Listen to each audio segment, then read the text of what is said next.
I've been a U.S. citizen all my life. I have a hard time picking. I still feel Venezuelan, and I feel U.S. American. I love this country, and I love Venezuela, and I will till the end.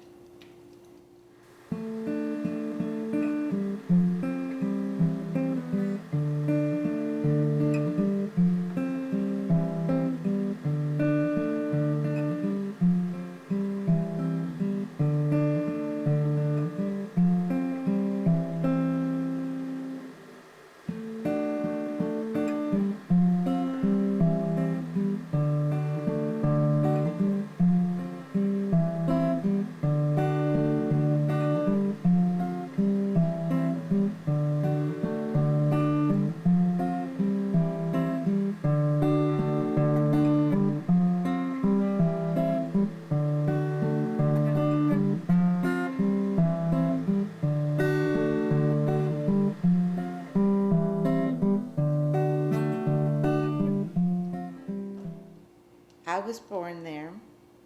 All four of us were born there. At that time, things were very primitive. They were just starting to build up Venezuela, and the roads were real bad. And Daddy was part of all of this, the building and the getting the water supply, and that's what Daddy did.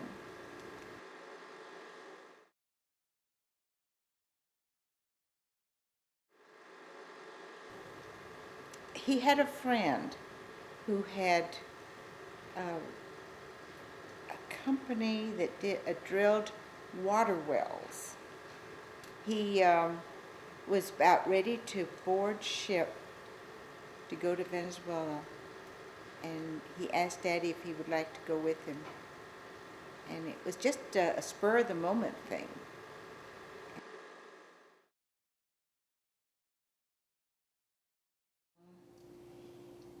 He got to know the Venezuelans quite well, and loved them from day one. And he liked the customs, and he just was in the place he wanted to be. He met Mother. She fell in love with Daddy, and they got married.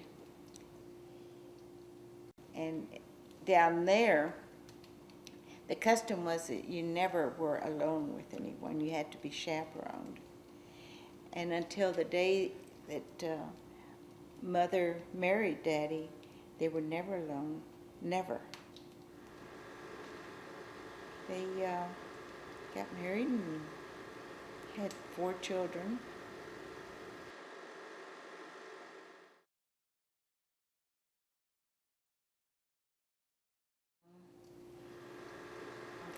Well, when we lived in Venezuela, it was always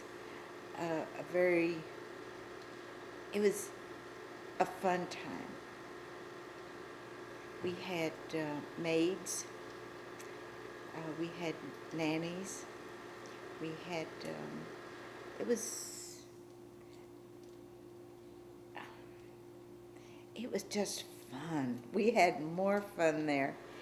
Uh, we had friends, and there were parties, and we had a lot of family, and it was a real close family. My mother had 2 sisters and a brother. Beautiful landscape, jungle. The roads from Maracay, the little town where I was born, to Caracas used to take 3 hours. Winding mountain, tropical mountain. You'd be driving and see these beautiful tropical birds. And then when we moved to Texas, it was Texas.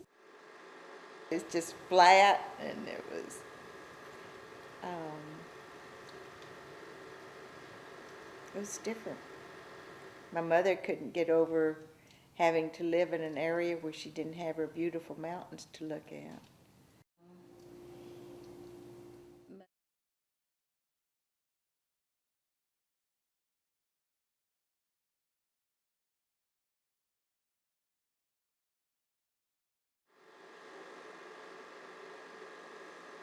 It was a good life down there, and my daddy was always happy in Venezuela.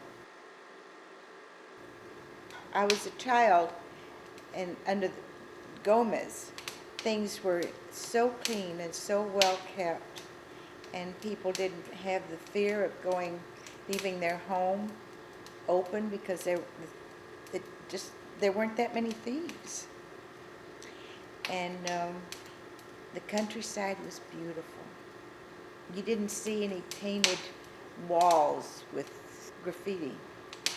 And today, everything's a mess. Graffiti on all walls. When I was 13, I could get on the bus from the suburbs and go by myself into the city and shop.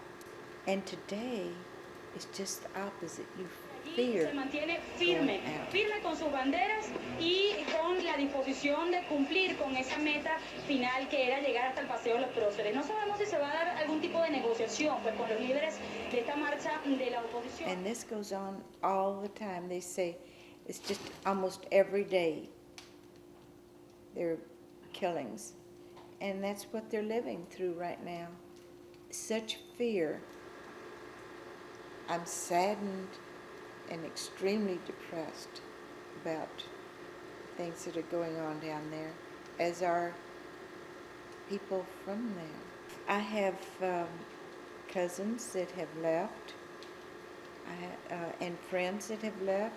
Some are living in Europe, and then there's several of our friends and relatives that have moved here to the States.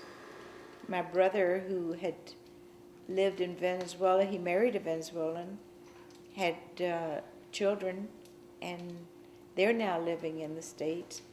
He came for economic reasons.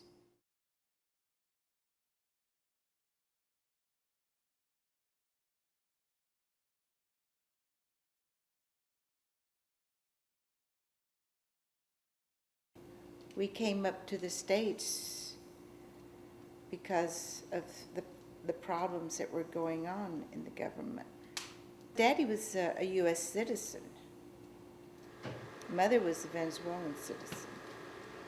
When we were born down in Venezuela, we automatically became U.S. citizens because my father was U.S. citizen. And we were also Venezuelan citizens because we were born there.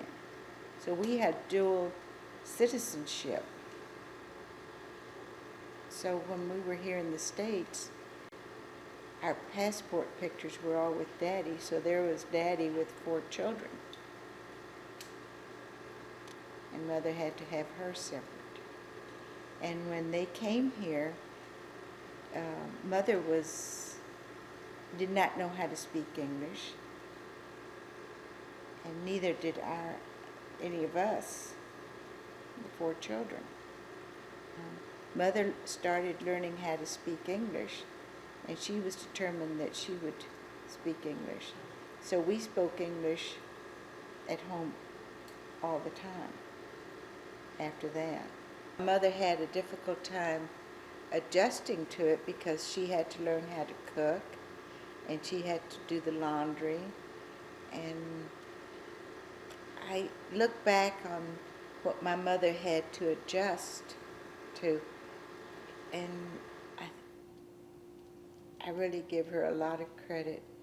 And she was so devoted to Daddy and what Daddy wanted and where Daddy went.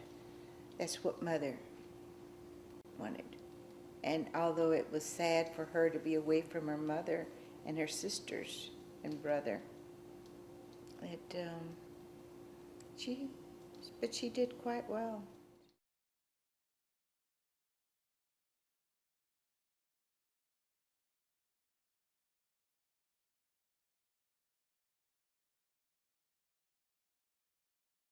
We moved back and forth every 2 or 3 years. And when the government wanted Daddy down there, we would move back down. And Daddy would do some more work with the water department. And the last job that he had in Caracas, he was made head of all the water department. He was director of Public Works. When Daddy said, we're going to Venezuela, we were happy. And when he would tell us we're moving to the States, we were happy.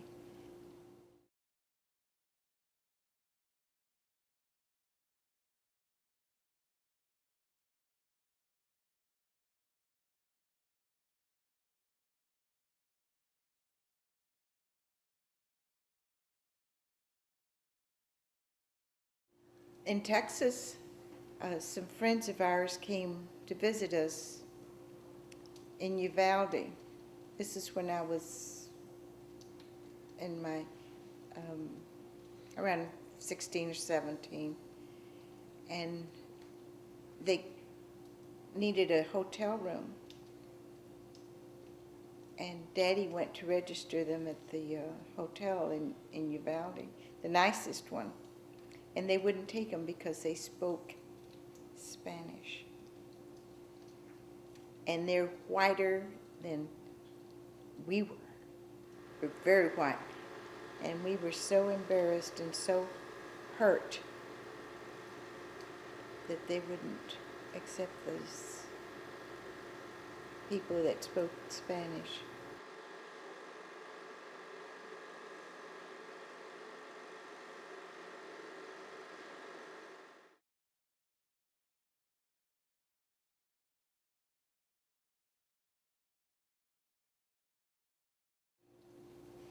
When I was in high school, and there was this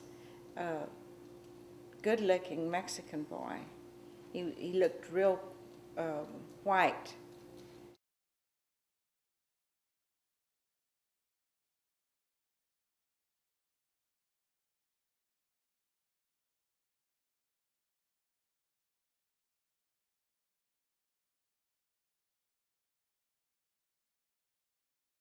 He was upper class Mexican. His father owned a drugstore in Uvalde. And Mother thought it was best that I didn't go out with him.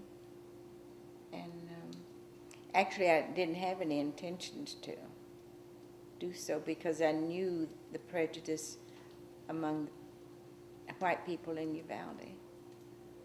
And there was, I can remember one time we were at a dance, and some Mexican asked a girl to dance, and her date took the Mexican out and started fighting.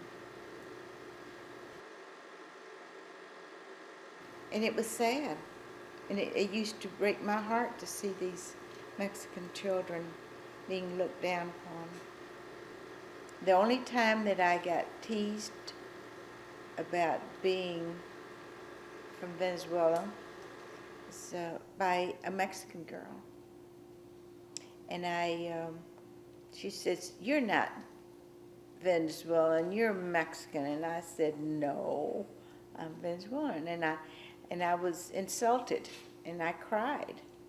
And I went home and told my mother about it, and she told me that I was not to cry about it, because if I were Mexican, I would be proud of being a Mexican.